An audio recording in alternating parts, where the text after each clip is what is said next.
হাজারো ব্যথা বেদনার পরে ফিরে আসুনি তুমি আপন ঘরে। দিনের আলো তুমি ছড়িয়ে দিতে চলে গেলে মদিনায় মক্কা ছেড়ে। হে রাসূল তোমাকে ভুলি আমি কেমন করে। হে রাসূল তোমাকে ভুলি আমি কেমন করে। হে রাসূল তোমাকে ভুলি আমি কেমন করে।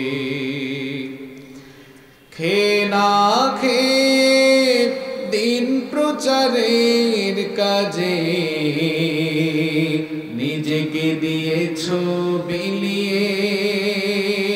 তায়েফের কাফিরেরা চিনল না এ আলো, দুষ্ট ছেলেদের পিছু দিল লেলিয়ে।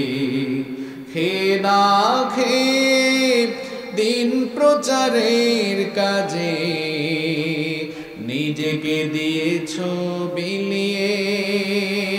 তায়েফের কাফিরেরা চিনল না এ আলো, দুষ্ট ছেলেদের পিছু দিল লেলিয়ে। পাথরের আঘাতে ক্ষত বিক্ষত হয়ে সারা শরীর থেকে রক্ত ঝরে। হে রাসূল তোমাকে ভুলি আমি কেমন করে। হে রাসূল তোমাকে ভুলি আমি কেমন করে। হে রাসূল তোমাকে ভুলি আমি কেমন করে। হেরার গুহায় তোমারি ধ্যান, আসমান থেকে নামে আল কোরআন। হেরার গুহায় তোমারি ধ্যান, আসমান থেকে নামে আল কোরআন। ভাঙলো সবার ভুল তোমারি পরে, আসলো কোরআনের ছায়া তোলে। খালিদ ওমর আলী আবু বকর ইসলামে ঝান্ডা নিল যে তুলে। আল আমিন তুমি ছিলে যে সদা সকল মানুষের তরে। হে রাসূল তোমাকে ভুলি আমি কেমন করে। হে রাসূল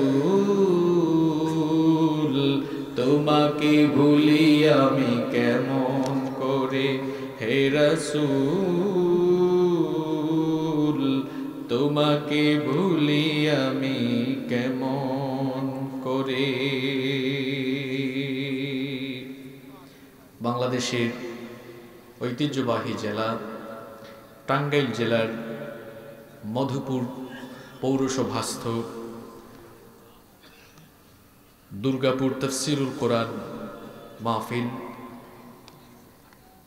23তম 4 দিন ব্যাপী ঐতিহাসিক তাফসীরুল কোরআন মাহফিলের আজকের চতুর্থ এবং সমাপনী রজনীর মুহতারাম শ্রদ্ধাভাজন সভাপতি, বিশিষ্ট আলেমে দ্বীন, বিশিষ্ট ইসলামী চিন্তাবিদ ও শিক্ষাবিদ, অসংখ্য আলেমের উস্তাদ, উস্তাদুল আসাতিদা, অত্র অঞ্চলের ঐতিহ্যবাহী দ্বীনী বিদ্যাপীঠ জোটাবাড়ি ফাউদিল ডিগ্রি মাদ্রাসা এর মুহতারাম ভাইস প্রিন্সিপাল, আমাদের সকলের শ্রদ্ধাভাজন ব্যক্তিত্ব, আমাদের মাথার তাজ হযরত মাওলানা ABM সিদ্দিকুর রহমান আতালাল্লাহু উমরাহু ওয়া বারাকাল্লাহু ফি হায়াতিহি। আমরা সবাই পড়ি আমিন।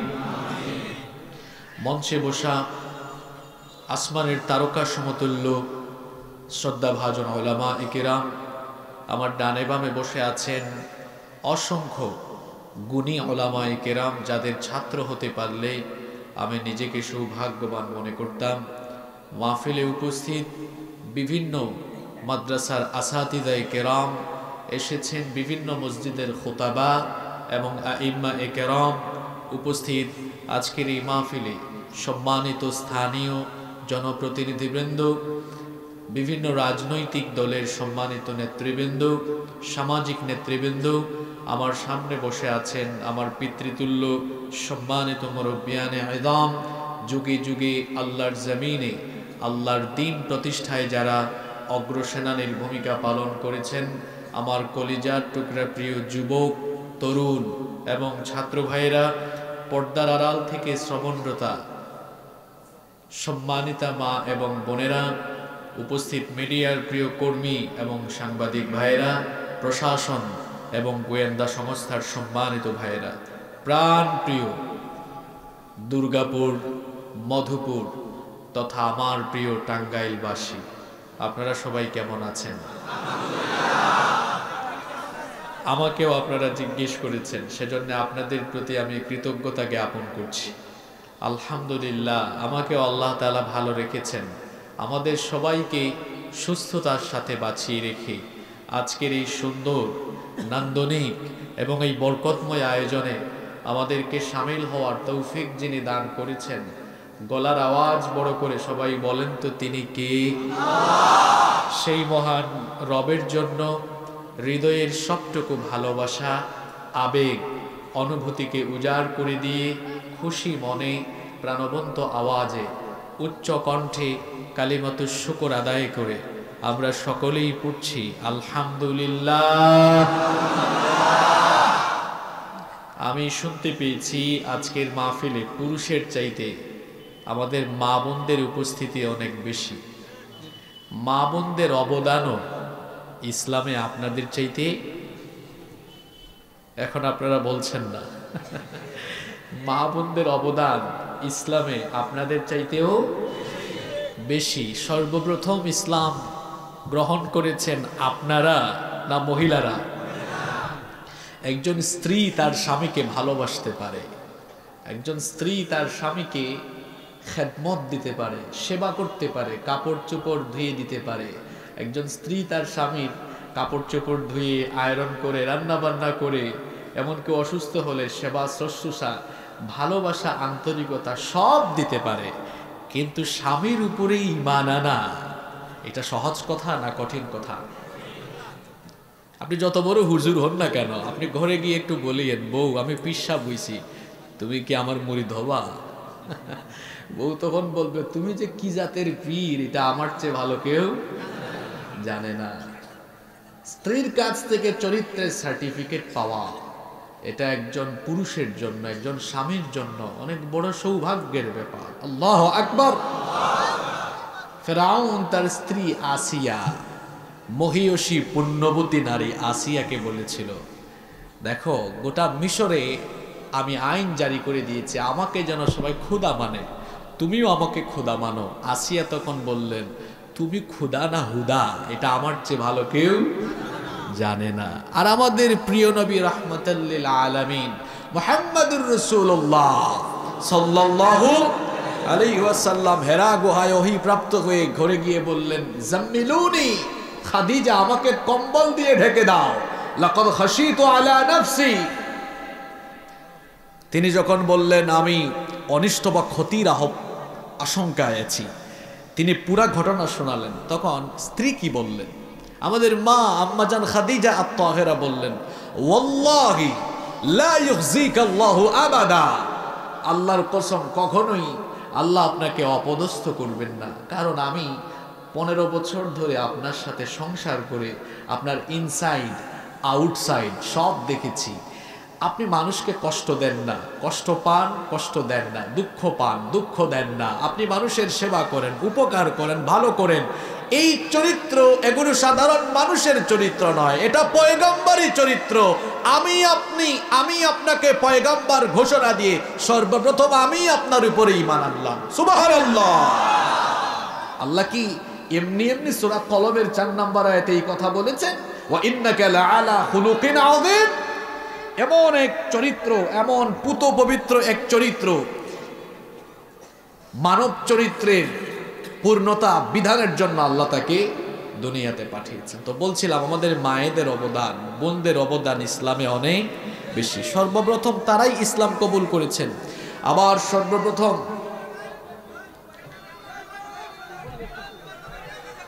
বসেন ভাইরা, বসেন বসেন। এগুলোরও দরকার আছে, দরকার আছে না? এগুলোর দরকার আছে না? আপনারা যদি বলেন দরকার নাই, তাহলে তারা নিয়ে যাবে। আমাকে আপনারা চিনছেন কি দিয়ে? এগুলা দিয়ে। আপনাদের ঘরের, আপনাদের পরিবারের মায়েরা বোনেরা আগে স্টার জলসা, এই যে পাখি পুখির ড্রেস বের হয়েছিল না, এইসব হাবি জাবি জিনিস পরকিয়া, এগুলো শিখতো ইন্ডিয়ান সিরিয়াল দেখে দেখে। এই ক্যামেরাম্যান ভাইদেরকে আপনারা একটা ধন্যবাদ দেন। তারা ক্যামেরা নিয়ে নিয়ে বের হয়ে ওয়াজ মাহফিল রেকর্ড করে ইউটিউবে ছেড়ে দিয়েছে বলে আপনাদের ঘরের মা বোনরা অশ্লীলতার পথ ছেড়ে দিয়ে এখন তারা দিনের পথ বেছে নিয়েছে। তাদেরকে একটা সালাম দেন, আরো জোরে সালাম দেন। সালাম মানে হলো তাদের উপর শান্তি নাজিল করেছেন আপনারা। খারাপ কিছু করেছেন? সালাম মানে দোয়া, আপনারাও জবাব দিয়ে দেন।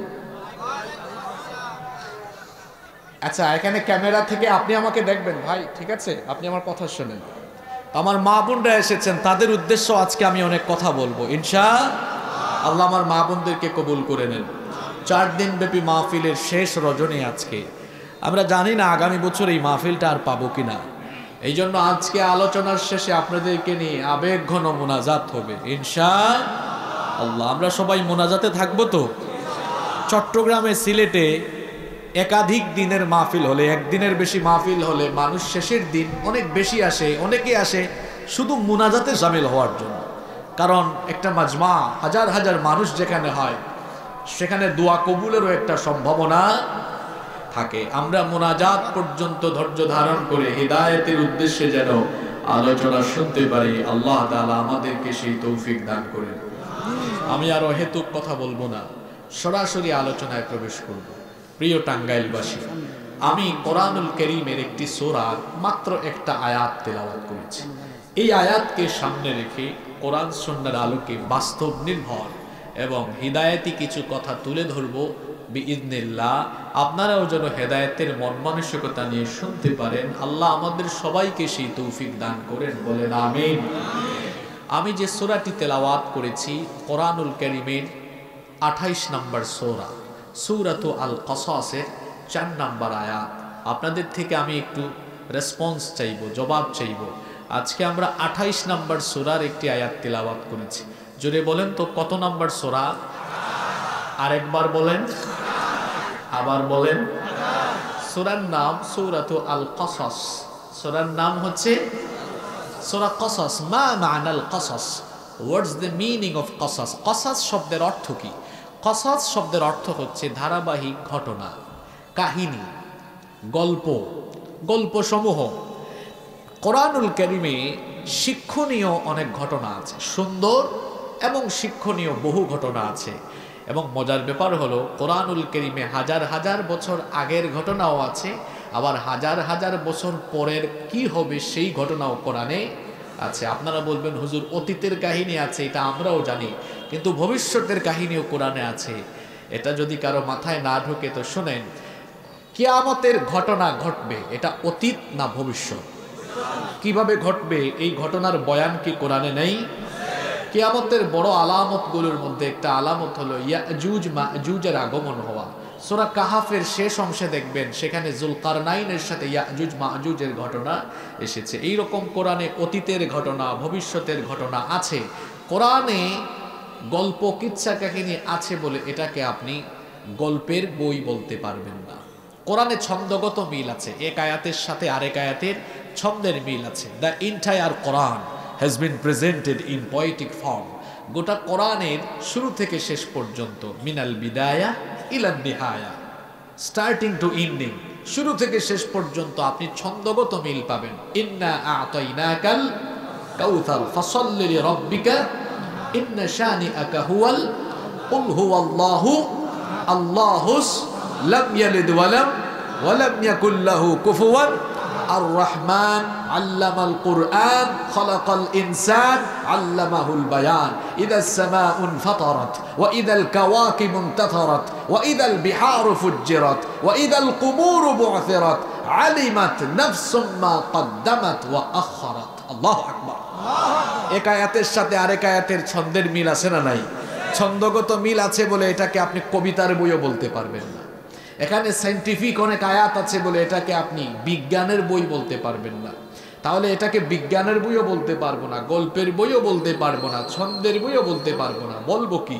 এটা হচ্ছে হিদায়াতের মহাগ্রন্থ। এটা প্রত্যেকটা সেক্টরের মানুষকে হেদায়াত দিবে। সুবহানাল্লাহ। সূরার নাম সূরাতু আল কাসাস। এই সূরার ভেতরে আমাদের জন্য সুন্দর এবং শিক্ষণীয়, আবারও বলছি, সুন্দর এবং শিক্ষণীয় ঘটনা যিনি তুলে দিয়েছেন তিনি কে? আসেন আর কথা না বাড়িয়ে সরাসরি আলোচনায় ঢুকি। আপনাদের মনোযোগ আছে তো? আজকে আমি বর্তমান বিশ্বের বাস্তবতা সামনে রেখে কথা বলবো ইনশাআল্লাহ। চলেন আমরা শুরু করি। যে আয়াত তিলাওয়াত করেছি সরাসরি সেই আয়াতের কথা, সেই আয়াতের আলোচনা আমরা শুরু করি। রব্বুল আলামিন এই সূরার 4 নম্বর আয়াতে বলছেন, ইন্না ফিরআউনা আলা ফিল আরদি ওয়া জাআলা আহলাহা শিয়া ইয়াস্তাদঈফু তাঈফাতাম মিনহুম ইউযাব্বিহু আবনাআহুম ওয়া ইস্তাহয়ী নিসাআহুম ইন্নাহু কানা মিনাল মুফসিদিন।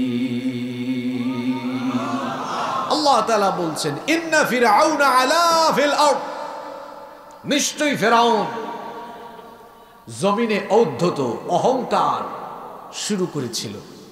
যার কথা এই আয়াতের শুরুতে বলা হচ্ছে সে কে? আরেকটু জোরে বলবেন, আরেকবার বলবেন। ফেরাউন।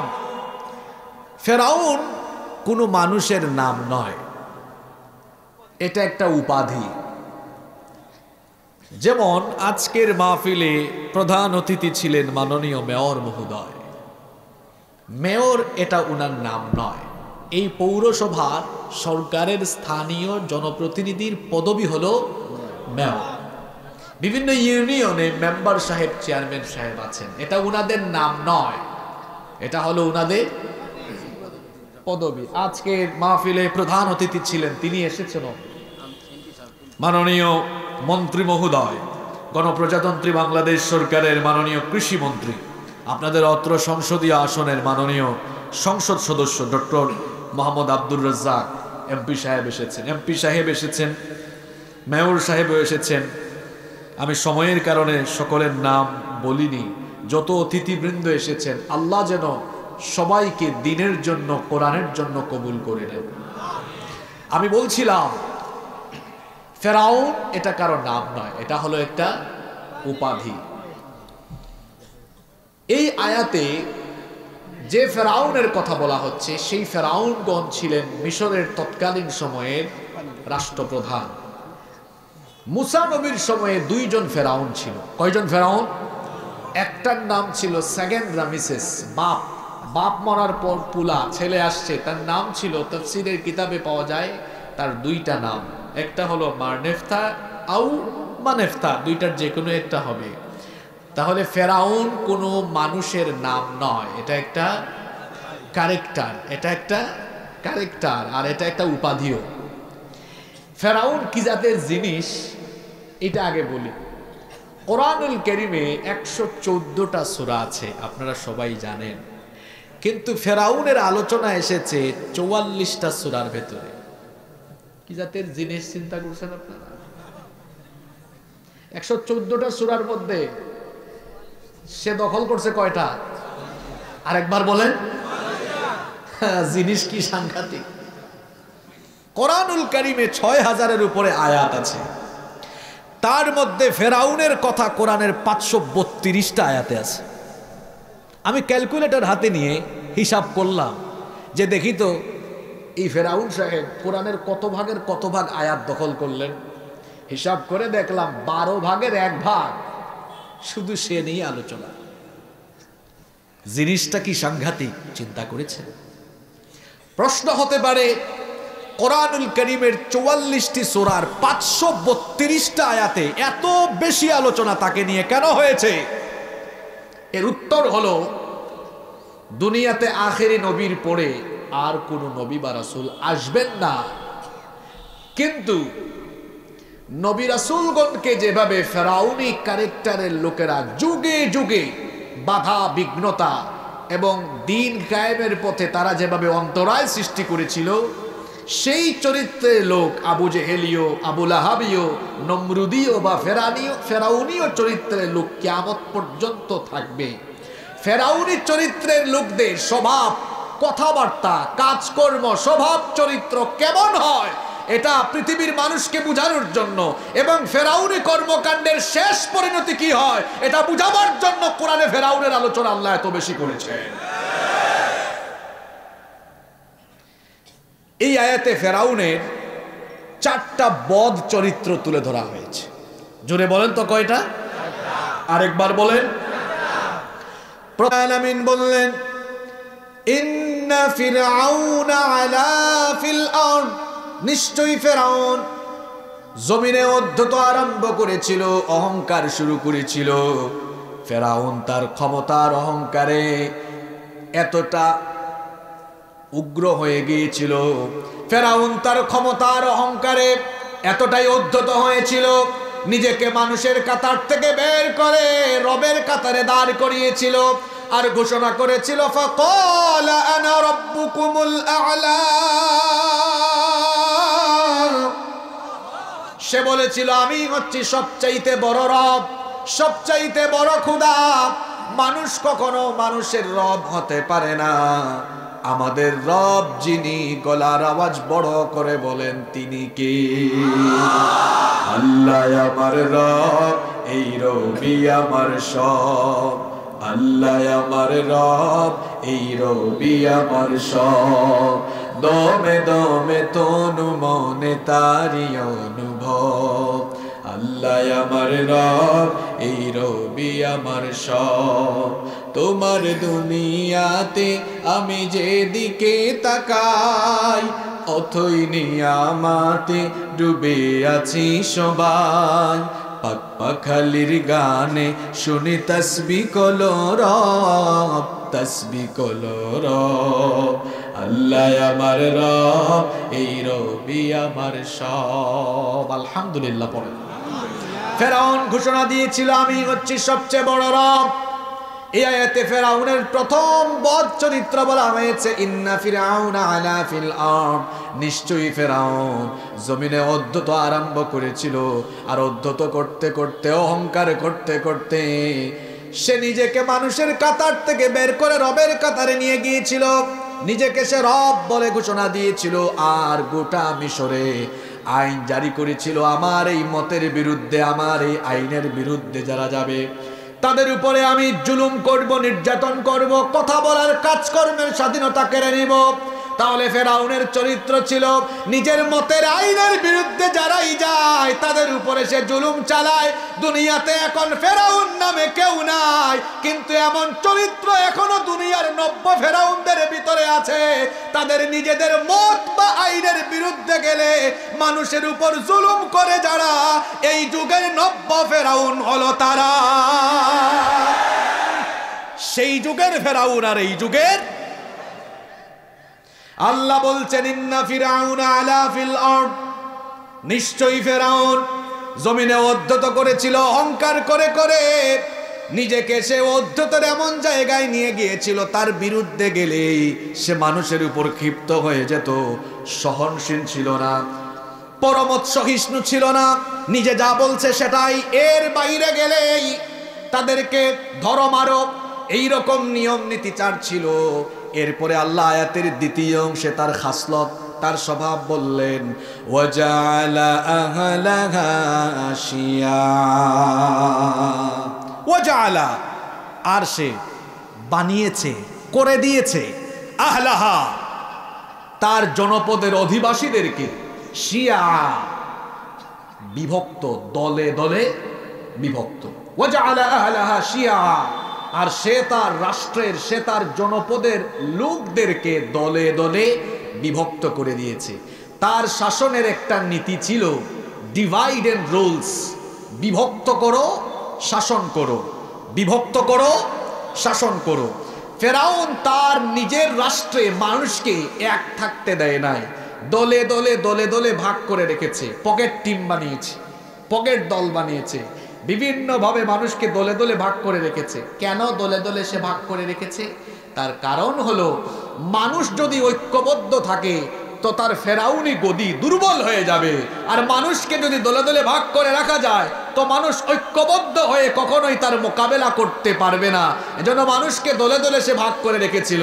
নিজের গদিকে মজবুত রাখার জন্য মানুষকে দলে দলে দলে দলে ভাগ করা, এটা হচ্ছে ফেরাউনি শাসনের আরেকটা নমুনা। অবশ্য এই জাতের ফেরাউন এখন দুনিয়ায় আর নাই। যদি নাই থাকতো তাহলে আমরা পৃথিবীর 200 কোটি মুসলমান কেন 57টা রাষ্ট্রে ভাগ হলাম? আছে বলেই তো আমরা বিভক্ত হয়ে আছি। পৃথিবীর ফেরাউনরা কোনোদিনও চায় না 200 কোটি মুসলমান এক থাকুক, কারণ আমরা মুসলমান এক হয়ে গেলে আমাদের শক্তি বাড়বে না কমবে? বিশেষ করে 2টা বিশ্বযুদ্ধ আমাদেরকে শেষ করে দিয়েছে। উসমানীয় খেলাফতের পতনের পরে আমাদের তো আরো অধঃপতন হয়েছে। আমরা বিভিন্ন দেশে ভাগ হয়ে যাওয়ার কারণে আমরা সীমাবদ্ধতার বেড়াজালে আবদ্ধ হয়ে গিয়েছি। সীমাবদ্ধতার বেড়াজালে কেমনে আবদ্ধ হলাম? আমার যুবক তরুণ ছাত্র ভাইদের বেশি মনোযোগ আকর্ষণ করছি আমি। দেখেন, আপনাদের এই দুর্গাপুরে, এই মধুপুরের দুর্গাপুরে কোনো একটা ছেলে হাফেজি শেষ করলো, দাওরায়ে হাদিস বা দাখিল মাদ্রাসা থেকে বা আলিম মাদ্রাসা থেকে দাখিল আলিম শেষ করলো।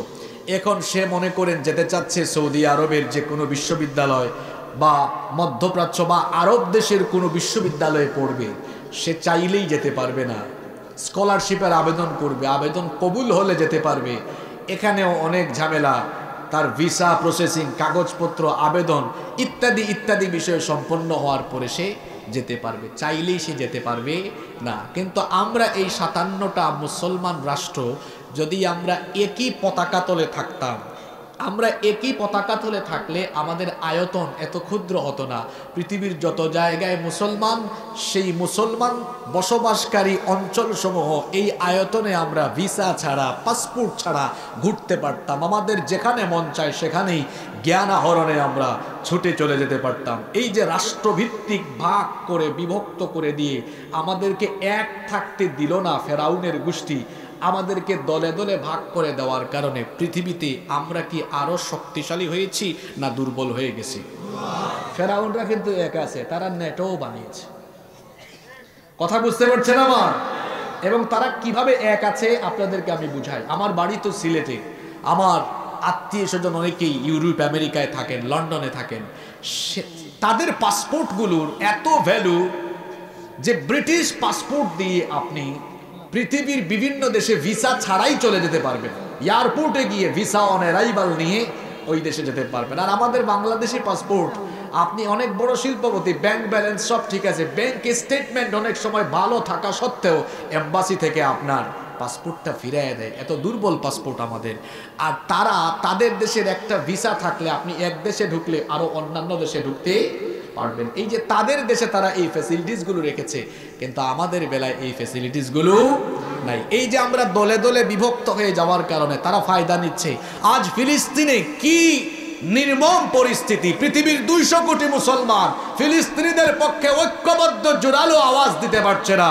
যদি পৃথিবীর 200 কোটি মুসলমান ফিলিস্তিনিদের পক্ষে ঐক্যবদ্ধ আওয়াজ তুলে ফিলিস্তিনিদের পক্ষে দাঁড়িয়ে যেত, মাত্র 90 লক্ষ ইহুদি ভূমধ্য সাগরে ভেসে যেত। তামাম দুনিয়ার 200 কোটি মুসলমানও লাগে না, আমাদের মধ্যপ্রাচ্যের খলিফাগণ এক হইলেই হইতো।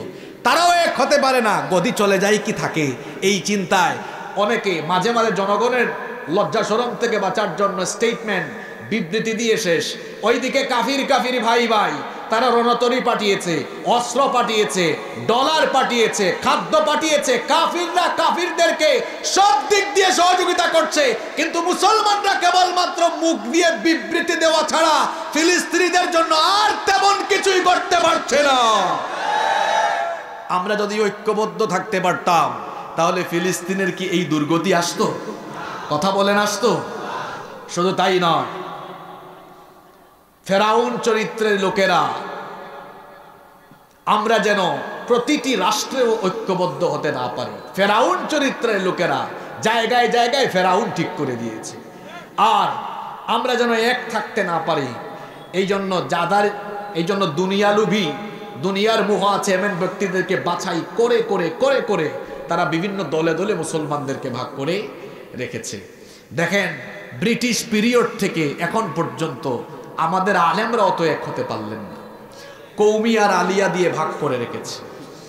এই যে আমাদের আলেম উলামাদেরকে যদি দলে দলে ভাগ করে রাখা যায়, তাহলে ফেরাউনি ক্যারেক্টারের লোকেরা যারা চুরি ডাকাতি দুর্নীতি লুটপাট করে নিজেরা অন্যায় জগতে অপরাধ জগতে নেতৃত্ব দিয়ে মানুষকে জিম্মি করে রাখতে চায়, আলেম উলামাদেরকে তারা সব সময় বিভক্ত দেখতে চায়। আলেম ওলামারা এক হয়ে গেলে এটা তাদের জন্য খারাপ, এজন্য আলেমদেরকে তারা এক থাকতে দেয় না। অবশ্য আলেমদের এখন বুদ্ধোদয় হয়েছে, আলেমরা এখন বুঝতে পেরেছেন, আলহামদুলিল্লাহ পড়েন। গতকাল ঢাকায় এক সেমিনারে দেখা গেল সকল দল মতের আলেমদেরকে এক টেবিলে দেখা গেল। আসলে আমাদের বাংলাদেশের মানুষ এদেশের সকল দল মতের আলেমদেরকে এক টেবিলে কাছাকাছি পাশাপাশি বসা দেখতে চায়। যদি এদেশের আলেমরা একই টেবিলে কাছাকাছি পাশাপাশি বসে যেতে পারেন, তাহলে এই দেশে ইসলামের শিআরের উপরে আক্রমণ করে কথা বলার দুঃসাহস কোনোদিন কারোরই হবে না। আল্লাহ আলেমদেরকে এক বানায়া দেন। ফেরাউনের 2 নম্বর কথা বলছিলাম, ওয়াজআলা আহলাহা শিয়া, সে তার জনপদের লোকদেরকে দলে দলে বিভক্ত করে রেখেছে, কারণ মানুষ যদি এক হয়ে যায় গদি নরবেরে হয়ে যেতে। তারপরে তার 3 নম্বর বদ চরিত্র, ইস্তাদঈফু তাঈফাতাম মিনহুম, সেখানের মধ্যে আবার একটা দলকে সে বেশি দুর্বল করে রেখেছিল, একটা দলকে সে টার্গেট করে সেটাকে সে প্রধান বিরোধী দল বানিয়ে তাদের উপর সবচেয়ে বেশি জুলুম করেছে, নির্যাতন করেছে। তাদের কথা বলার স্বাধীনতা, কাজকর্মের স্বাধীনতা কেড়ে নিয়ে তাদেরকে রাষ্ট্রীয় গোলামে পরিণত করেছিল। ইস্তাদঈফু তাঈফাতাম মিনহুম, একটা দলকে সে দুর্বল করে রেখেছিল। জুড়ে বলেন কয়টা দল? আরো জুড়ে বলেন কয়টা? এবার আসেন সেই দলের নাম কি? সেই দলের নাম হলো বানু ইসরাইল। জুড়ে বলেন দলের নাম কি? আরো জুড়ে বলেন। এখন প্রশ্ন হলো, ফেরাউন তার দেশের এত দল থুইয়া এত দল ফেলে বনি ইসরাইলকে সবচেয়ে কোণঠাসা করে রেখেছিল কেন? এর কারণ হলো, ফেরাউনরা মিশর শাসন করার আগে মিশরকে শাসন করত বনি ইসরাইল। ফেরাউনরা শাসন করার আগে মিশর শাসন করত কারা? বনি ইসরাইল। কারা? ইসরাইল এর বংশধারাকে বলা হয় বনি ইসরাইল। এটা আমি আপনাদেরকে সংক্ষেপে বলছি। আমাদের জাতির পিতা নাম কি? জোর করে জাতির পিতা হয়ে গিয়েছে? জাতির পিতা বানিয়েছেন কি? মিল্লাতা আবিকুম ইব্রাহিম,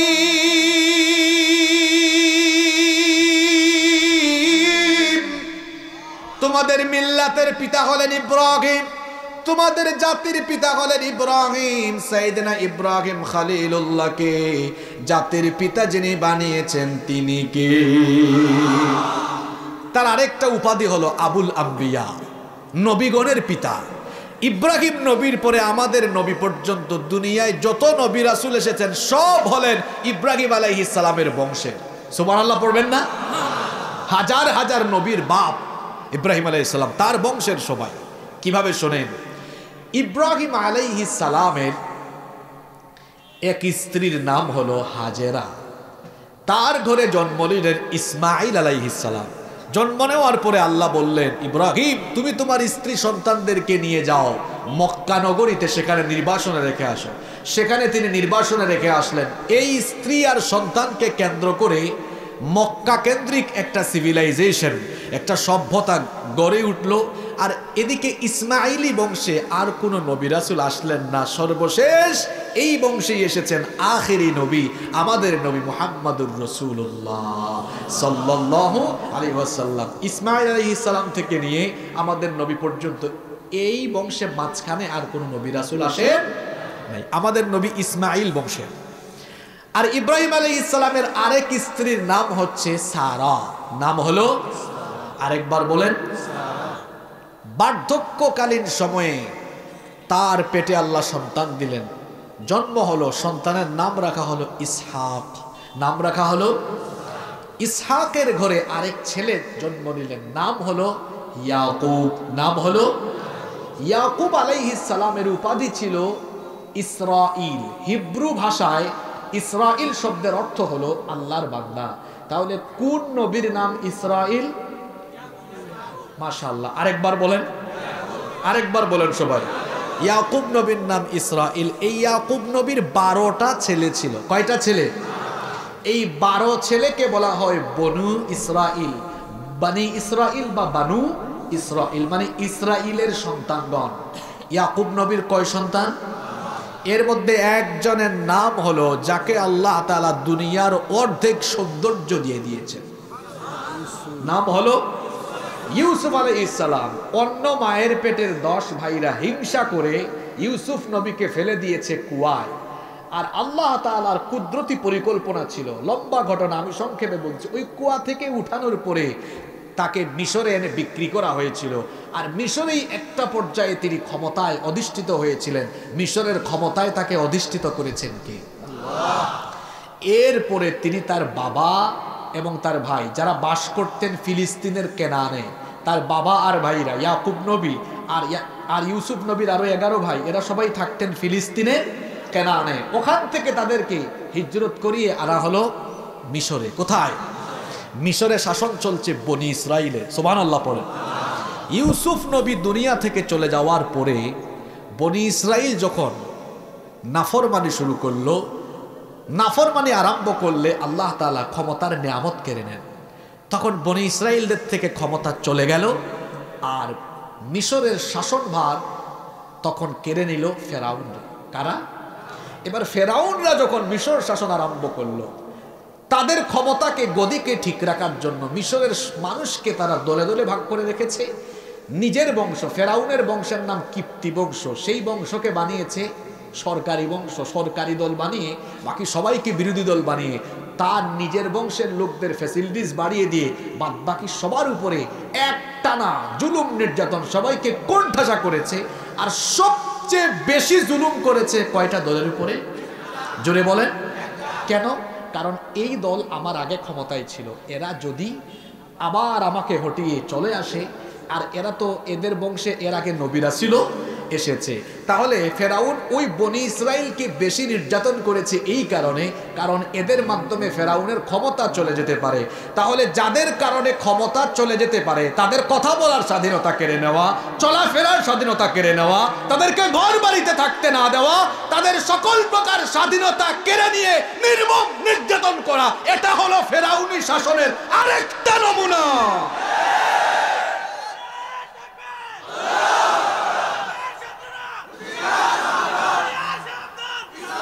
কথা কি বোঝা যায়? কয়টা দলকে বেশি নির্যাতন করেছে? দলের নাম? আপনারা কি কষ্ট পাচ্ছেন? কিছুদিন আগে এক জায়গায় ফেরাউনের ওয়াজ হয়েছে, তখন একজন আমাকে বলছে, হুজুর এই আয়াতের বাইরে আজকে ওয়াজ করলে ভালো হতো না? আমি বললাম, ওয়াজ হয় ফেরাউনের, ওয়াজ হচ্ছে মিশরের, মিশরের ওয়াজকে বাংলাদেশে নিয়ে আসতেন কেন? এরকম মানুষ আছে না নাই? আল্লাহ বুঝার তৌফিক দান করেন। এক জায়গায় সুদ নিয়ে ওয়াজ হচ্ছে, এলাকার টাটকা এক সুদখুর বলতেছে, হুজুর আল্লাহর ওয়াস্তে আজকে এই বিষয়টা বাদ দিয়ে দেন। সুদ নিয়ে কথা বলায় যদি সুদখুরের খারাপ লাগে, ফেরাউন নিয়ে কথা বলায় যার খারাপ লাগবে, বুঝতে হবে তার মধ্যে ফেরাউনের চরিত্র বিদ্যমান আছে। অবশ্য আমরা সবাই ইমানদার, ঠিক কিনা? আল্লাহ কবুল করেন। কষ্ট হচ্ছে আপনাদের?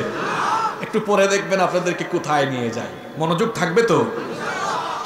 আমি একটু পিছনে যাই। আল্লাহ বলছেন ইন্না ফিরাউনা আলা ফিল আরদ, নিশ্চয়ই ফেরাউন জমিনে মধ্যত করেছিল 2 নাম্বার, ওয়াজআলা আহলাহা শিয়া, তার জনপদের লোকদেরকে সে দলে দলে বিভক্ত করে রেখেছিল।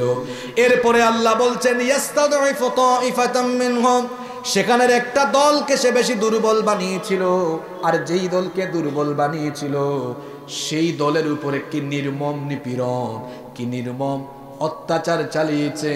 আল্লাহ পরের অংশে বলছেন ইউযাব্বিহু আবনাআহুম ওয়া ইস্তাহয়ী নিসাআহুম। ওই বনি ইসরাইল দলের, বনি ইসরাইল বংশের উপরে সে এমন নির্যাতন চালিয়েছে, বনি ইসরাইল বংশের কোন মহিলার পেট থেকে যদি কোনো ছেলে সন্তান জন্ম নিত, ছেলে সন্তান জন্ম নেওয়ার সঙ্গে সঙ্গে ফেরাউনের বাহিনী ওই ছেলে সন্তানকে ধরে জবাই করে ফেলতো। শুনতেছেন কথা আপনারা?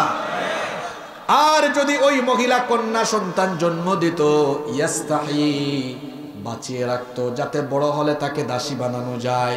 তাহলে ফেরাউন বনি ইসরাইল বংশের মহিলাদের পেট থেকে জন্ম নেওয়া ছোট্ট শিশু ছেলে যদি হতো তাহলে জবাই করত, আর মেয়ে সন্তান হলে বাঁচিয়ে রাখতো।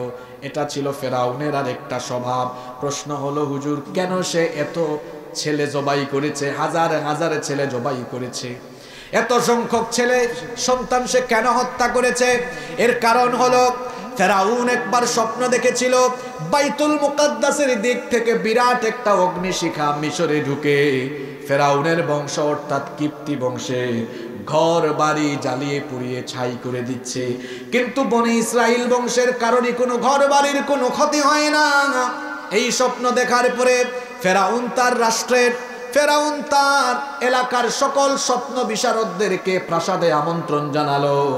এরপরে বলল, শোনো, আমি যে এই স্বপ্ন দেখলাম এই স্বপ্নের ব্যাখ্যা আমাকে তোমরা বলে দাও। স্বপ্ন বিশারদগণ তখন বললেন, মহামান্য ফেরাউন, আপনার এই স্বপ্ন, এটার ব্যাখ্যা কিন্তু খারাপ। ফেরাউন তখন বলল, যতই খারাপ হোক না কেন এই স্বপ্নের ব্যাখ্যা তোমরা আমাকে জানাও।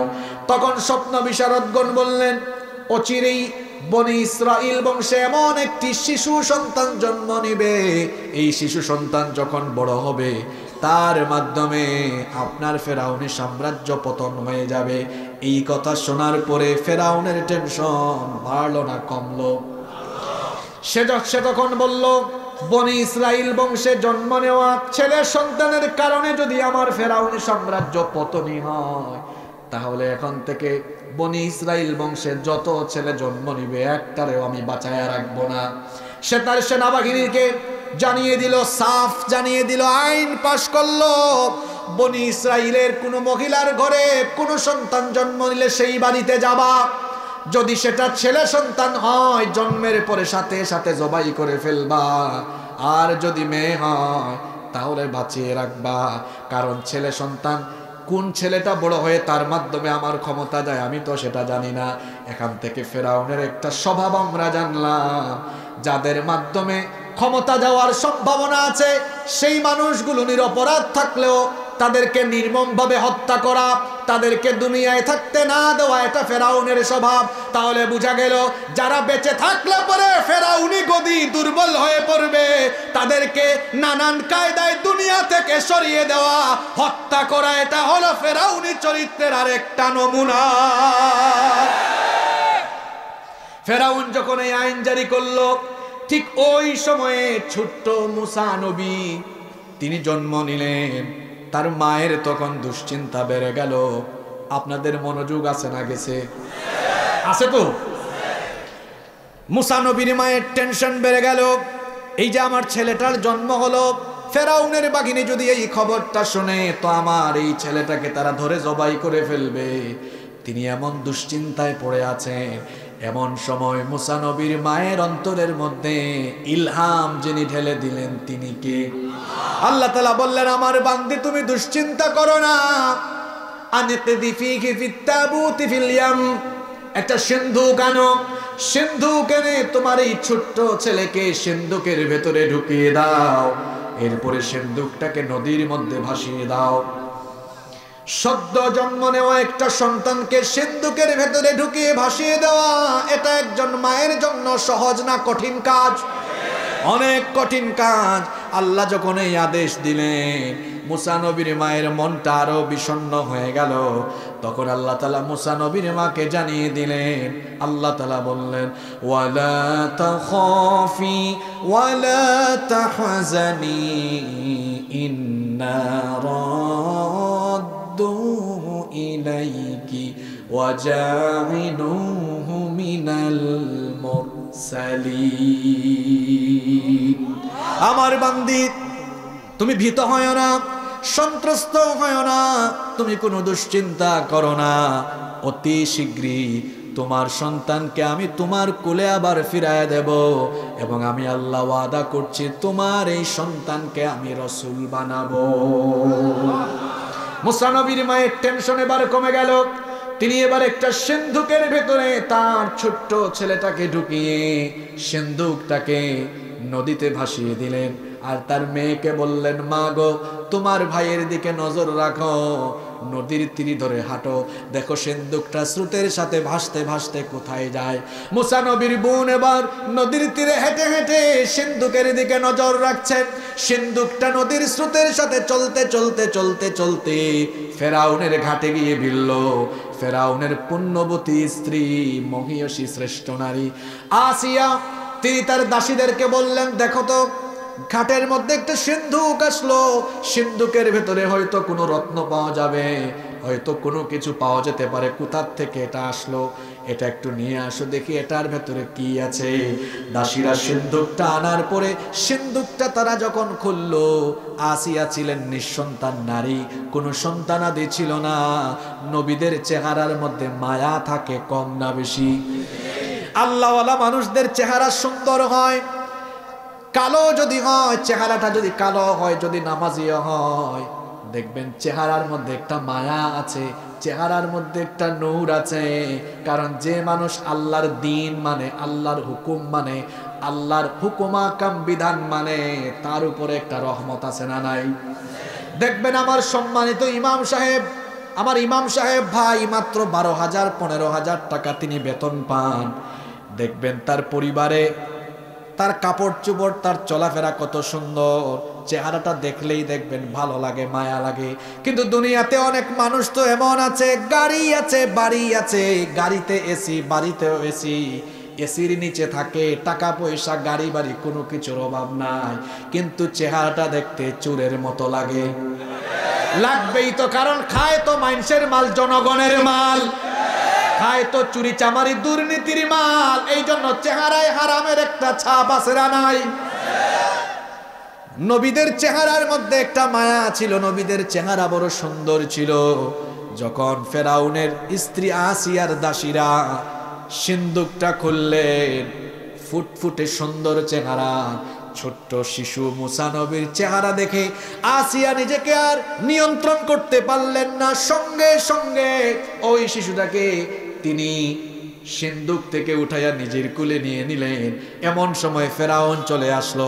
ফেরাউন এসে বলল, কি ব্যাপার আসিয়া, এত সুন্দর চেহারার শিশু তোমার কুলে দেখা যায়, এটা ছেলে না মেয়ে? আসিয়া বললেন, ছেলে। তো কোথায় পেয়েছো এটা? তখন আসিয়া পুরো ঘটনা শোনালেন। ফেরাউন বলল, আমি এমনি টেনশনে মরি, কোথার থেকে সিন্ধুকে ভেসে ভেসে ছেলে এটা আসছে, মনে হয় এটা বনি ইসরাইল বংশের সন্তান হতে পারে, এখনই দাও আমার কাছে, আমি ধইরা এখনই জবাই করে ফেলি। ফেরাউনের পুণ্যবতী স্ত্রী আসিয়া তখন তার স্বামী ফেরাউনকে কি বললেন, তার কথা আল্লাহর এত ভালো লাগলো, আল্লাহ সেই কথাটাকে কোরআনের ভেতরে উঠাইয়া দিলেন। আসিয়া তখন বললেন, ওয়াকালাত ইমরাতু ফিরআউনা কুররাতু আইনিন লি ওয়া লাক লা তাকতুলুহু আসা আন ইয়ানফা'না আও নাত্তাখিযাহু ওয়ালাদা। ফেরাউন, আমি আমার ফেরাউন শোনো, এই শিশুটাকে হত্যা করো না, লা তাকতুলুহু, এটাকে হত্যা করো না। তাকাও তাকাও, তাকিয়ে দেখো কত সুন্দর চেহারা, কুররাতু আইনিল লি ওয়ালাক, এটার দিকে তাকালেই তো চক্ষু শীতল হয়ে যায়, নয়নটা জুড়িয়ে যায়। এই সন্তানটাকে হত্যা করো না, এটা আমাদের দুজনের জন্য চক্ষু শীতলকারী হয়ে যেতে পারে। আমাদের তো কোনো সন্তান নাই, নাত্তাখিদাহু ওয়ালাদা, আমরা এটাকে চলো সন্তান হিসাবে গ্রহণ করি। তুমি ভয় পেও না, অনিষ্টের আশঙ্কা করো না। আসা আইয়ানফানা, হয়তো এই শিশু আমাদের কাজে লাগতে পারে, উপকারে লাগতে পারে। আসিয়ার কথায় ফেরাউনের মন নরম হয়ে গেল, দিল নরম হয়ে গেল। ফেরাউন তখন বলল, ঠিক আছে আসিয়া, তুমি যেহেতু চেয়েছো এটাকে আমি মানলাম না, বাঁচিয়ে রাখলাম।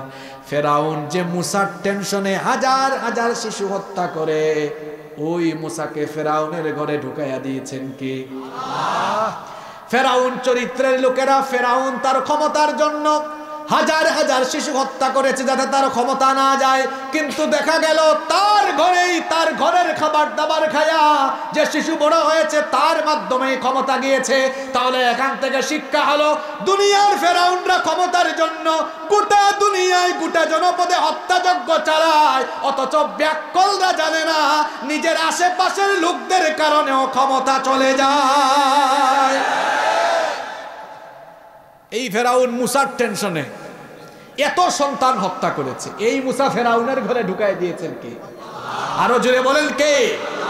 আপনাদের কি খারাপ লাগছে?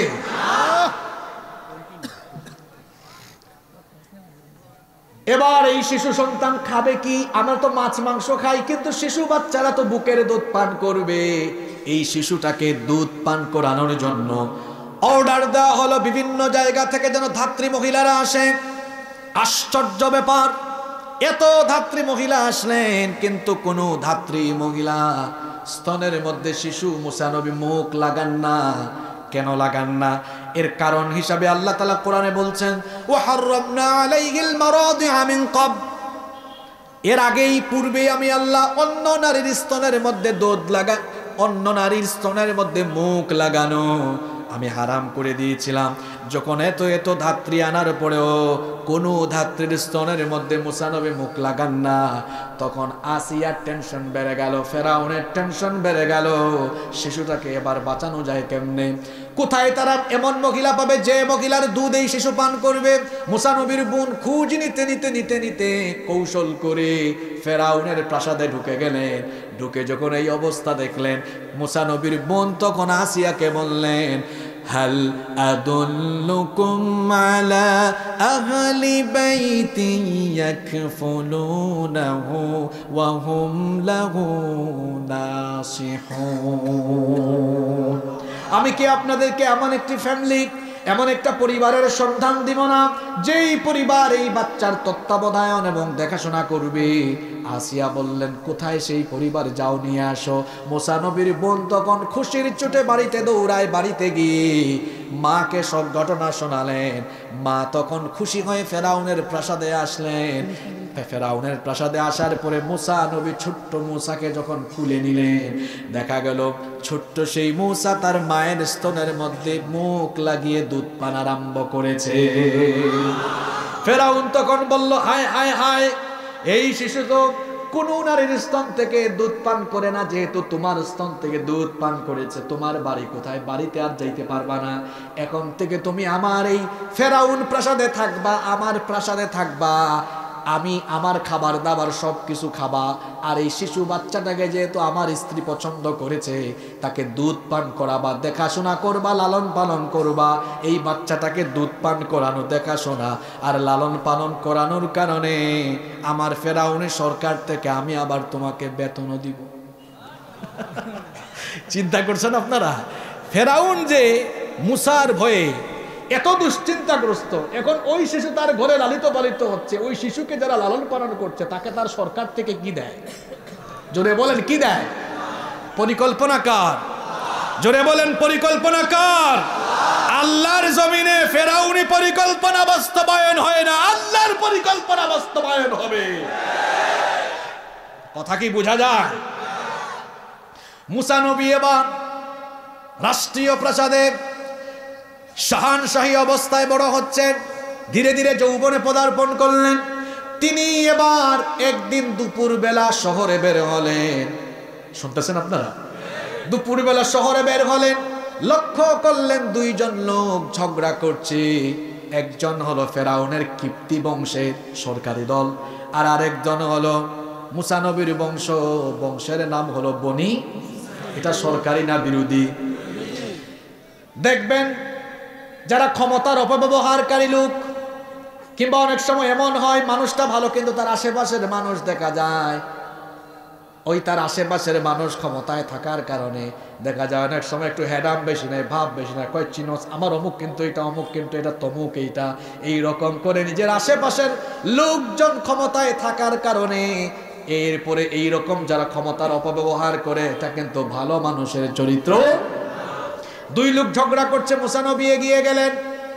বনি ইসরাইলের লোকটা মজলুম ছিল, সে বলল দেখেন সে আমার উপর জুলুম করছে। মুসা নবী চাইলেন মীমাংসা করে দিতে, কিন্তু ফেরাউন বংশের কিপ্তি বংশের লোকটা কোনোভাবেই মীমাংসাইতে যেতে সে রাজি না। কারণ তার কথা হলো আমার বংশ মিশর শাসন করে, আমি সরকারি দল, আমার ভাবসাব বেশি, এখানে কোনো মীমাংসা চলবে, আমি যা বলি তাই হবে। মুসা নবী, এই নবী কেমন নবী বলেন তো? মুসা নবীর রাগ কম না বেশি? তিনি মীমাংসা করে দিতে চাইলেন, কিন্তু লোকটা যখন মীমাংসা প্রস্তাব মানছে না, মুসা নবীকে তো চিনে নাই, এটা এমন নবী শুধু মানুষকে সাইজ করে নাই, মালাকুল মৌতকে পর্যন্ত সাইজ করে ছাড়ছে। মালাকুল মৌত এই নবীর থাপ্পড় খেয়েছে। আল্লাহু আকবার। মালাকুল মৌত এই নবীর কি খাইছে? ওই নবী তারে বুঝায় মারামারি ঝগড়াঝাটি কইরো, সে মানে না, রাগ উঠে গেল, একটা ঘুষি মারলেন, কিল মারলেন, কিন্তু তাকে মেরে ফেলার উদ্দেশ্যে মারলেন না। এখানে যত যুবক ভাইরা আছেন তারা জানেন পৃথিবীতে এখন বক্সিং খেলা হয়, রেসলিং খেলে অনেকে। চিকিৎসা বিজ্ঞানীগণও বলেছেন মানুষের শরীরে এমন 5-6টা সেন্সিটিভ জায়গা আছে, ভালো করে কিল মারলে, ঘুষি মারলে মানুষটা মারা যাওয়ার সম্ভাবনা আছে। মুসা নবী একটা কিল মারলেন, ঘুষি মারলেন, সে ওখানেই মারা গেল। এই খবর ফেরাউনের কানে চলে গেল। ফেরাউন এবার গ্রেফতারি পরোয়ানা জারি করলো। ফেরাউনের সভাসদে একজন ব্যক্তি ছিলেন যিনি মুসা নবীকে পছন্দ করতেন। তিনি দৌড়ে দৌড়ে মুসা নবীর কাছে আসলেন। আল্লাহ তার কথা কোরআনে এভাবে বলেছেন, ওয়াজাআ রাজুলুম মিন আকসাল মাদিনাতি রাজুলুন ইয়াসআ। তিনি দৌড়ে দৌড়ে আসলেন, মুসা নবীকে এসে বললেন পালাও, মিশর ছেড়ে চলে যাও, ফেরাউন তোমার বিরুদ্ধে গ্রেফতারি পরোয়ানা জারি করেছে। মুসা নবী এবার অজানা গন্তব্যে যাওয়া আরম্ভ করলেন। চলতে চলতে চলতে চলতে ক্লান্ত, পরিশ্রান্ত এবং পিপাসার্ত অবস্থায় মাদায়েন শহরে একটা কুয়ার কাছে গিয়ে হাজির হলেন। যে শহরের নাম বললাম, যে এলাকার নাম বললাম, বলেন তো নামটা কি? মাদিয়ান। সবাই বলেন। ক্লান্ত শরীর নিয়ে পিপাসার্ত অবস্থায় মাদিয়ানের একটা কুয়ার কাছে গেলেন।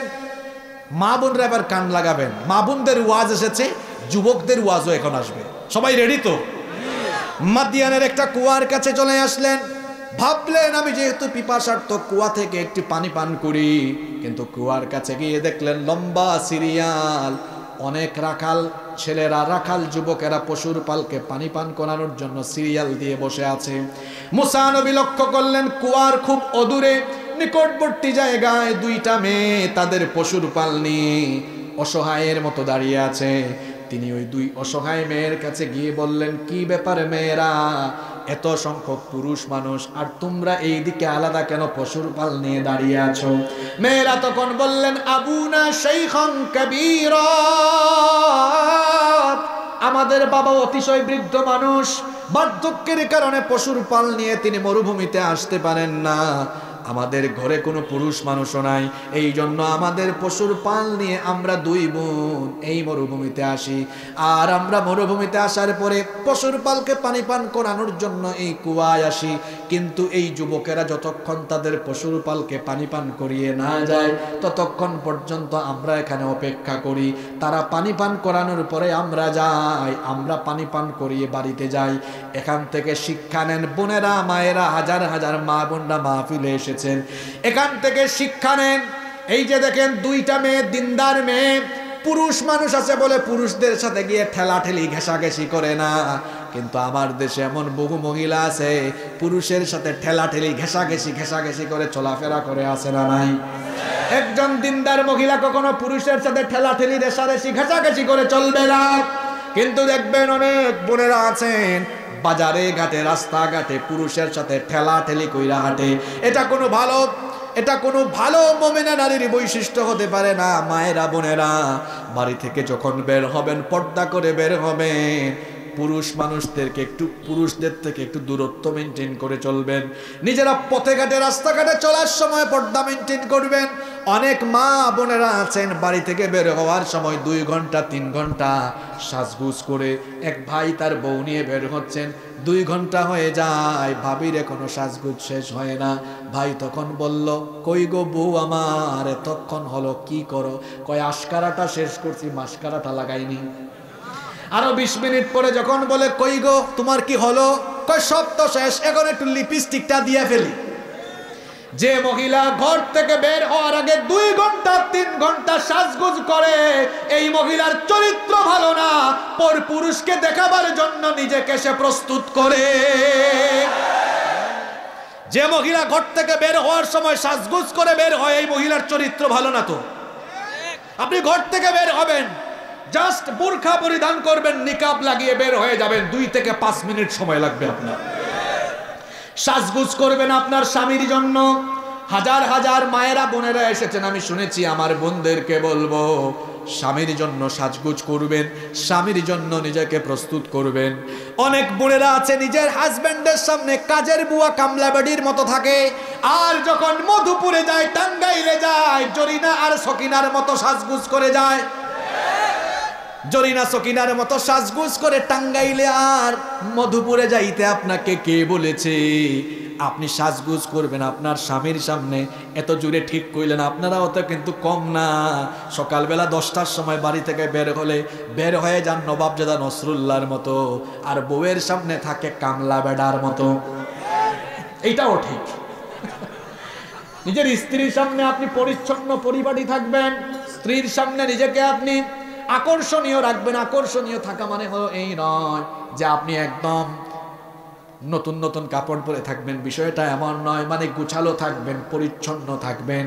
আপনার স্ত্রীর চাহিদা মতো আপনি নিজেকে তার সামনে সেভাবেই উপস্থাপন করবেন।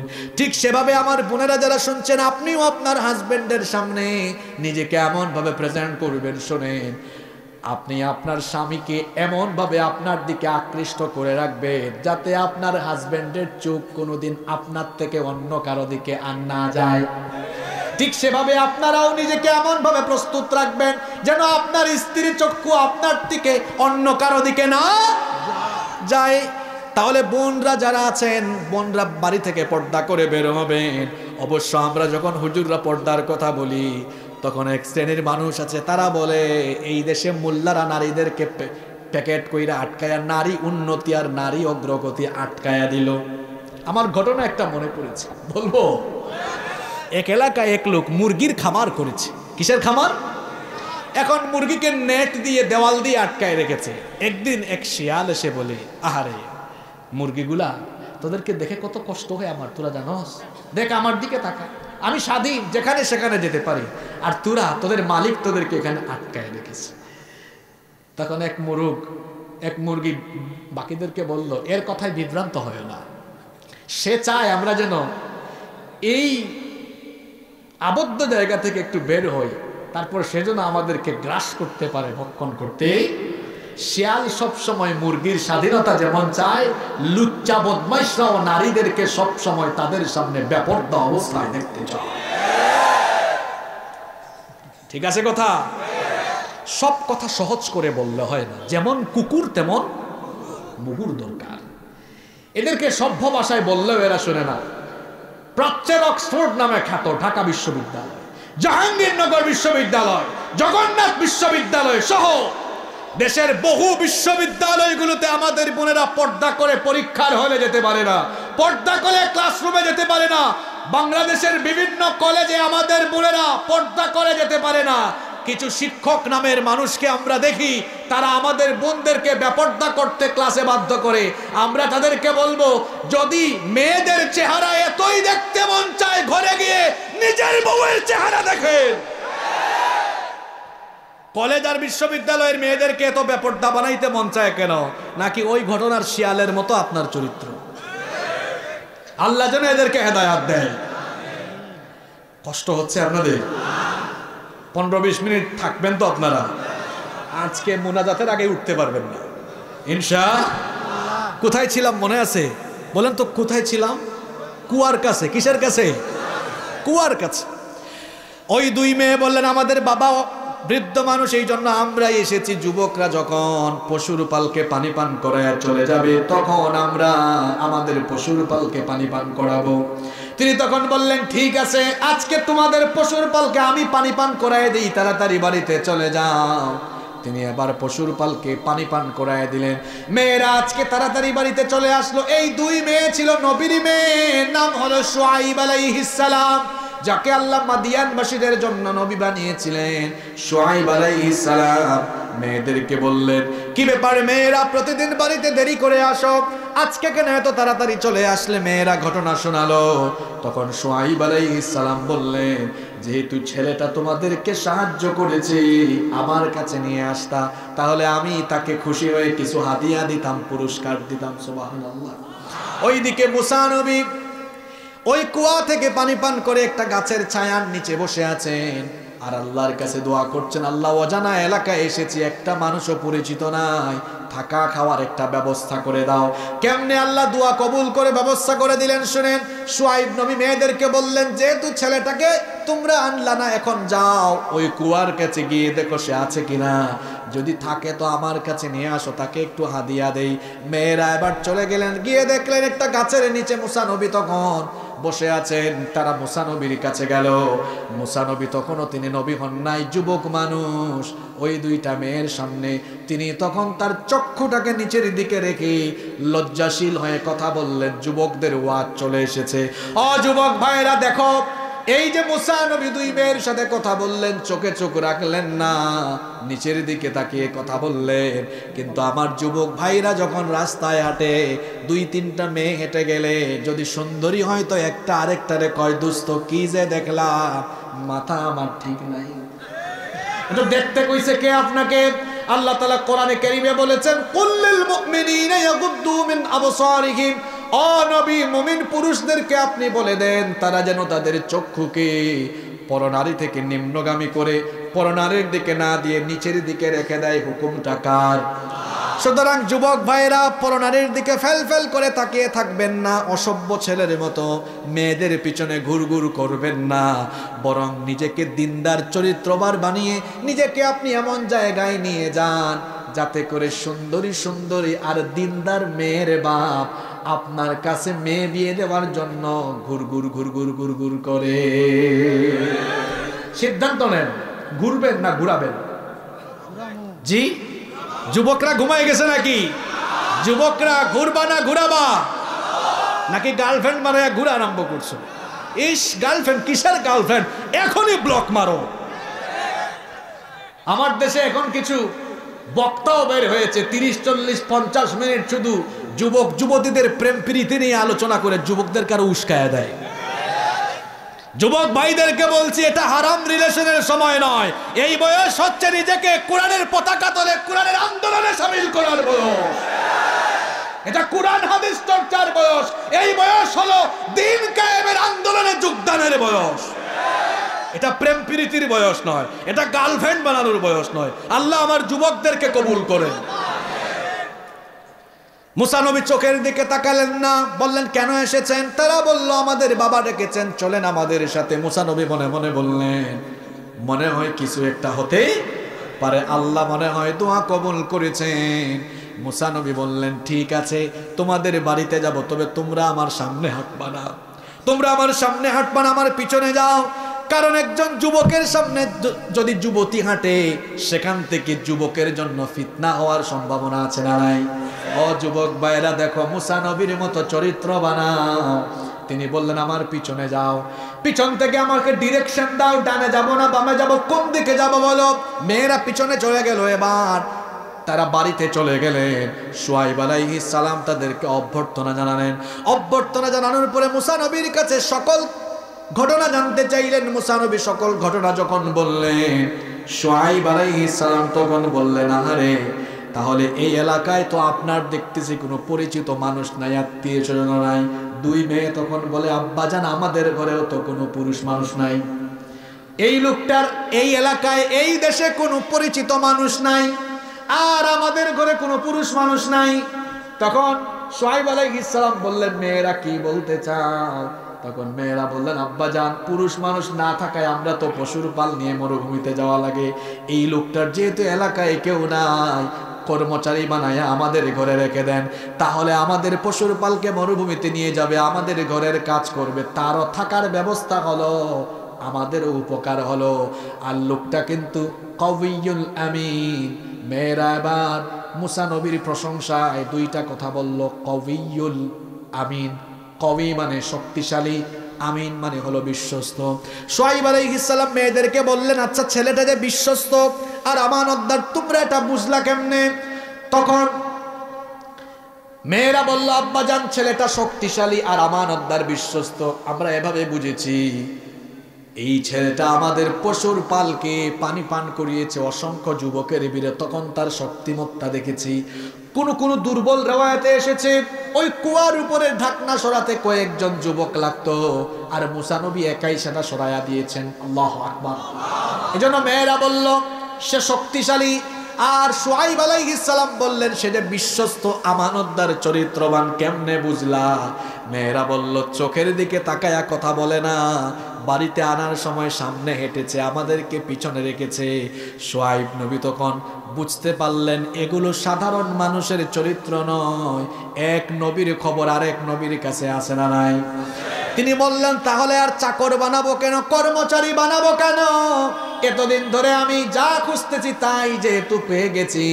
তিনি তখন বললেন, বাবারে, কর্মচারী হয়ে থাকা লাগবে না, আমার বাড়িতে এই দুই মেয়ে থেকে যাকে পছন্দ হয় একটারে বিয়ে করে আমার মেয়ের জামাই হয় আমার বাড়িতে থাকো।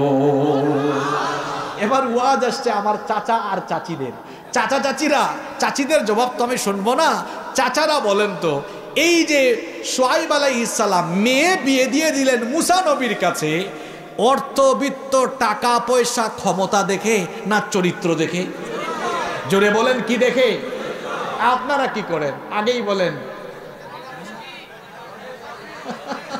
জি, সরকারি চাকরি আছে কিনা, গাড়ি আছে কিনা, বাড়ি আছে কিনা, এটা তো কখনো বিয়ের জন্য যোগ্যতা হতে পারে না। 2 বছর আগে আমি এ ব্যাপারে ওয়াজ করে দিয়েছি।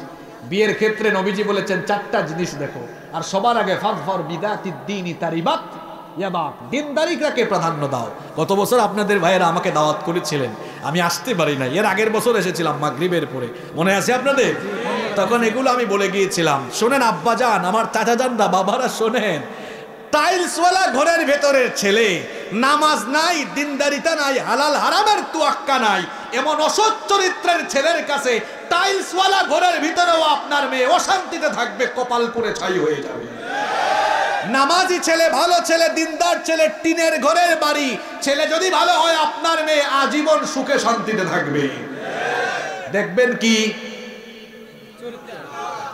আওয়াজ বেরোচ্ছে না চাচাদের? চাচারা বলেন, বাবারা বলেন, কি দেখবেন?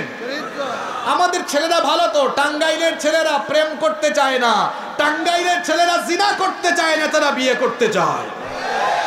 দেখেন না মিসকিনদের আওয়াজটা কত বড় হয়ে গেছে, তারা আসলে বিয়ে করতে চায়। আলহামদুলিল্লাহ পড়েন।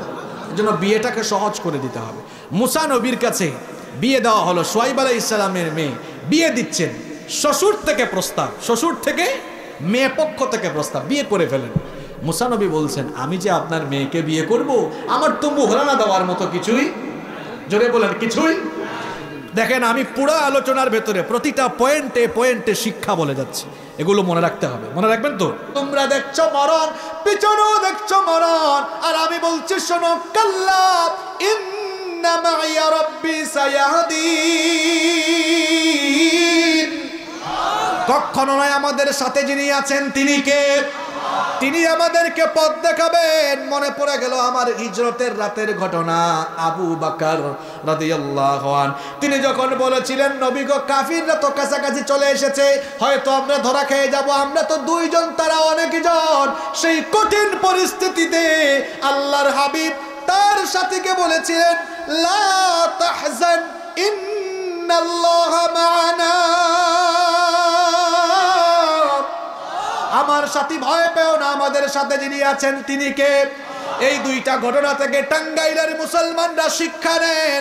তমসাচ্ছন্ন অন্ধকারে নেমে আসলেও, জুলুমে নির্যাতনে গোটা জনপদ ভরে গেলেও ইমানদাররা হতাশ হবে না। ইমানদাররা তখন যার উপর ভরসা করবে তিনি কে? নমরুদ আগুন জ্বালিয়েছে, ইব্রাহিম আলাইহিস সালামকে বলছে, ইব্রাহিম আগুনে ফেলে দিব, ভয় লাগছে তোমার? ইব্রাহিম আলাইহিস সালাম বললেন, এই নমরুদ, কারে ভয় দেখাও? আমি আল্লাহর দ্বীন প্রচার প্রতিষ্ঠার কাজ করছি বলে তুমি আমাকে আগুনে ফেলে দিচ্ছ। এই আগুনে ফেলে দেওয়ার কারণে আমার রব যদি খুশি হয়ে যান, তো একবার নয়, দুইবার নয়, বারবার আমি আগুনে ঝাঁপ দিতে প্রস্তুত। আমরা তো ইব্রাহিমের সন্তান। জাতির পিতা কে? ইব্রাহিম আলাইহিস সালাম যেভাবে আল্লাহর জমিনে আল্লাহর দ্বীন কায়েমের জন্য আগুনে ঝাঁপ দিতেও প্রস্তুত ছিলেন, নমরুদের অগ্নিকুণ্ডকে ভয় পান নাই। ইব্রাহিমের সন্তানরাও কোরআনের রাজ কায়েমের জন্য এমন ভাবে ময়দানে থাকবে, জালিমদের জুলুম, হুমকি ধমকিকে মোকাবেলা করো, মাথা নত না করে ময়দানে বীরের মতো টিকে থাকা লাগবে।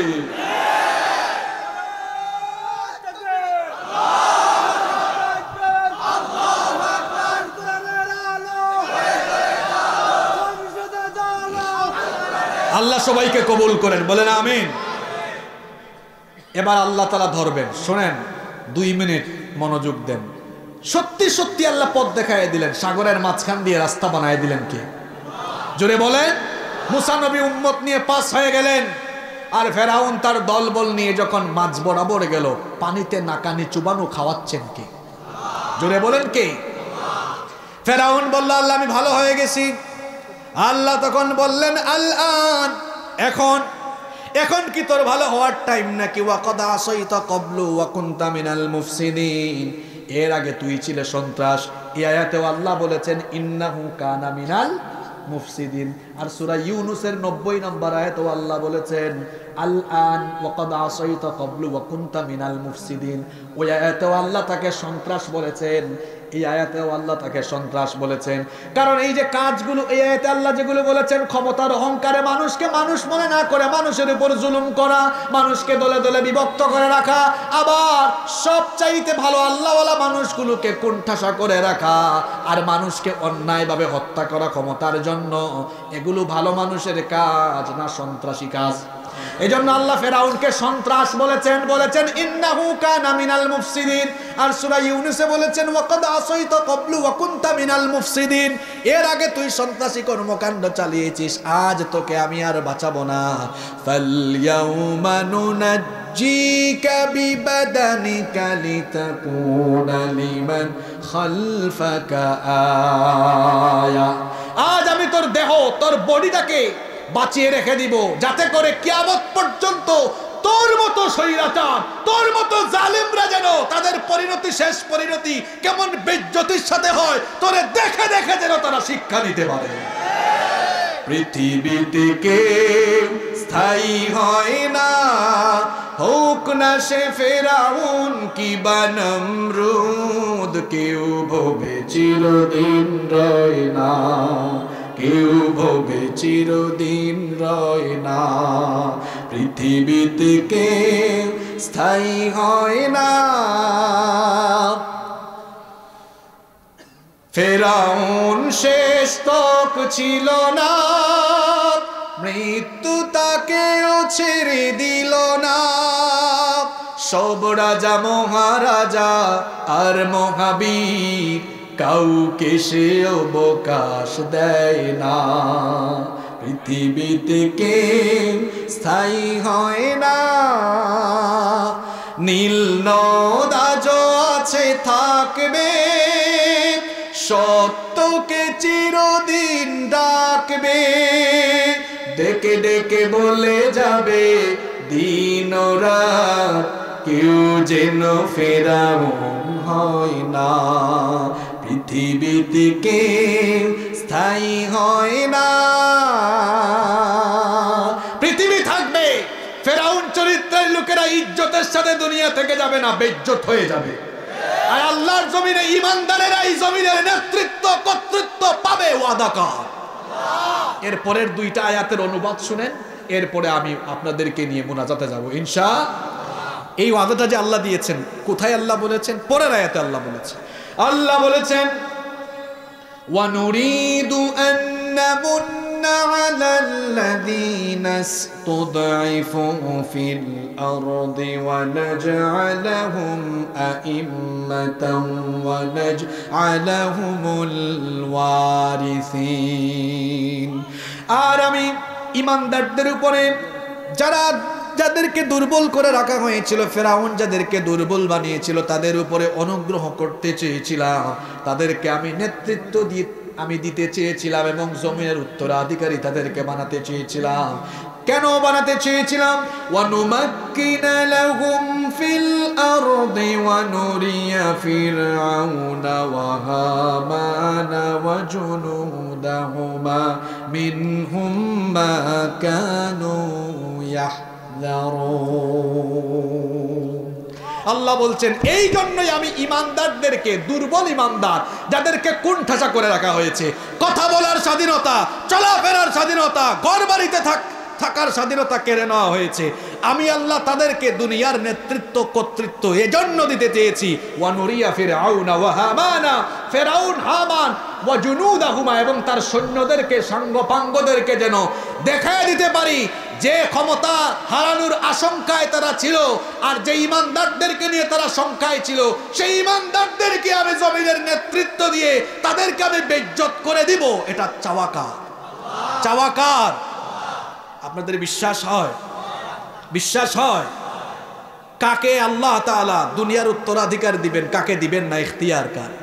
কুলিল্লাহুম্মা মালিকাল মুলকি তুতিল মুলকা মান তাশাউ ওয়া তানজিউল মুলকা মিম্মান তাশাউ ওয়া তুইজ্জু মান তাশাউ ওয়া তুযিল্লু মান তাশাউ বিয়াদিকাল খায়র ইন্নাকা আলা কুল্লি শাইইন কাদির। ও নবী, আপনি বলুন, হে রাজাধিরাজ আল্লাহ, আপনি যাকে চান তাকে ক্ষমতা দেন, যার কাছ থেকে ইচ্ছা ক্ষমতা ছিনায় আনেন। ইউসুফ নবীর ভাইয়েরা ইউসুফ নবীকে ফেলে দিয়েছে কুয়ায়, সাঁতার না জানা সেই ছোট্ট ইউসুফকে মিশরের ক্ষমতায় বসিয়েছেন কে? আবার ফেরাউন আর নমরুদকে ক্ষমতা থেকে নামায়া দিয়েছেন কে? ইজ্জত সম্মানের মালিককে, বেইজ্জত করার মালিককে। এই আয়াতের মধ্যে ক্ষমতার সাথে ইজ্জত আর বেইজ্জতের কথা কেন একসাথে এসেছে? তার কারণ হলো ক্ষমতা পাইলেই শুধু ইজ্জতওয়ালা হওয়া যায় না। ফেরাউনও ক্ষমতা পেয়েছে, ইজ্জত পায় নাই। নমরুদও ক্ষমতা পেয়েছে, ইজ্জত পায় নাই। বরং ক্ষমতা পাইলেই মানুষ ইজ্জত পায়, বিষয়টা এমন নয়। ক্ষমতায় থেকেও বহু মানুষ বেইজ্জত হয়েছে। এর জ্বলন্ত প্রমাণ হলো বুশের বাচ্চা বুশ। ক্ষমতায় থেকে জুতার বাড়ি খেয়েছে। আমি আর নিচের দিকে নামলাম না, শুধু এতটুকু বললাম, মাঝে মাঝে আমরাও সমাজের আশেপাশে দেখি ক্ষমতায় থেকেও বেশি উগ্রতার কারণে, ইসলাম বিরোধিতার কারণে মানুষের জুতার বাড়ি খেয়েছে, বেইজ্জত হয়েছে। আছে না? আপনাদের টাঙ্গাইল থেকে ঠিক ওই দিকে গেলে জামালপুরেও আছে। বলছিল ইসলাম থাকবে না। কিরে পাগলা, তোর মন্ত্রিত্ব নাই, তোর এমপি গিরিও নাই, তোর নমিনেশনও নাই।